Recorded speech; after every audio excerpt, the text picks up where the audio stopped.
అంగీకరించలేదన్న వార్తలు కూడా వస్తున్న నేపథ్యంలో మరి ఆమె కొన్ని రోజుల పాటు ఇక్కడ భారత్ లోనే తలదాచుకునే అవకాశం ఉన్నట్లుగా కూడా సమాచారం. కానీ ఆమె ఢిల్లీలో ఆమె కూతుర్ని చూసిన తర్వాత 1-2 రోజుల తర్వాత మళ్ళీ ఆమె లండన్ కి వెళ్లే అవకాశాలు ఉన్నాయని కూడా చెప్తున్నారు. ఇప్పుడే భారత అధికారులు కూడా ఆమె ఉన్నటువంటి ఇండస్ ఎయిర్పోర్ట్ దగ్గరికి కూడా వెళ్లారు.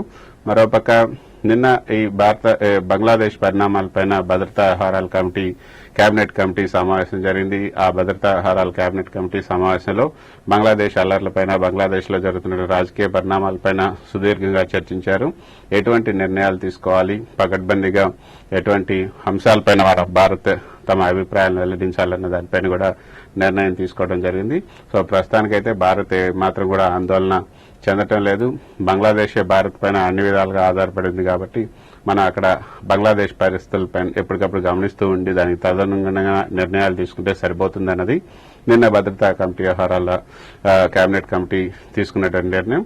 ఆ మేరకు నిన్న జరిగినటువంటి సమావేశంలో ఎటువంటి నిర్ణయాలు తీసుకున్నాం, బంగ్లాదేశ్ లో నెలకొన్నటువంటి పరిస్థితులు ఏంటి, భారత్ వైఖరి ఏంటి, భారత్ షేక్ హసీనాకు ఆశ్రయం కల్పించడం వల్ల మిగతా దేశాల పట్ల ఏ విధంగా మనం వాటి పట్ల వ్యవహరించాలి, ఇవన్నీ కూడా ఈ రోజు జరిగినటువంటి అఖిలపక్ష సమావేశంలో చర్చించారు. ఆ మేరకు జయశంకర్, కేంద్ర విదేశాంగ శాఖ మంత్రి జయశంకర్ కూడా ఆ పరిస్థితులను అఖిలపక్ష నేతలందరికీ కూడా వివరించారు. ప్రస్తుతం పార్లమెంట్ సమావేశం జరుగుతుంది కాబట్టి ఈ సమావేశం అంటే ఆ అఖిలపక్ష సమావేశంలో ఏం చర్చించారు, ఏం నిర్ణయాలు తీసుకున్నారు అనేవి పార్లమెంట్ సెషన్ లో ఉన్నప్పుడు దాన్ని చెప్పకూడదు కాబట్టి బయటికి ఇక 2:30 గంటలకు రాజ్యసభలోనే దీనికి సంబంధించినటువంటి ఒక ప్రకటన చేయాలని జయశంకర్ నిర్ణయించారు. 2:30కు ఇప్పుడు అక్కడ చేయబోతున్నారు. మొత్తానికైతే భారత్ అయితే పెద్దగా ఆందోళన చెందటం లేదు.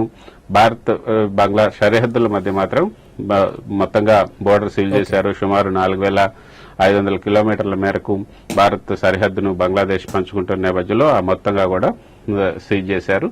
ప్రస్తుతానికైతే పరిస్థితులు అయితే అదుపులో ఉన్నాయని చెప్పొచ్చు. Right, thank you Krishna, thanks for the updates. ఇక ఇదే అంశాన్ని